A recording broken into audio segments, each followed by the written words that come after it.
Hello mga kasaging, another week, another cycle, week 14 na ta karon. Magsugod na ta og harvest sa ato ang saging nga gi-applyan nato og baniba.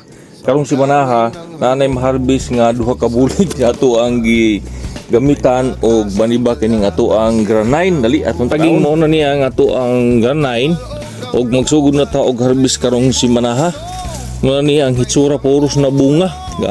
Tagsa na lang kainin na hiblin nga wa na bag diri.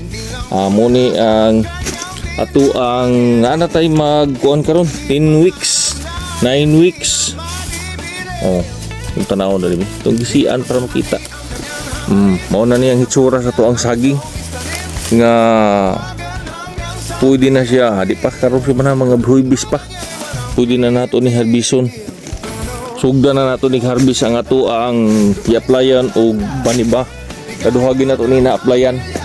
So muna ni ang hitsura niya sa mga nangutana diha og update sa tuang saging kung kumusta na.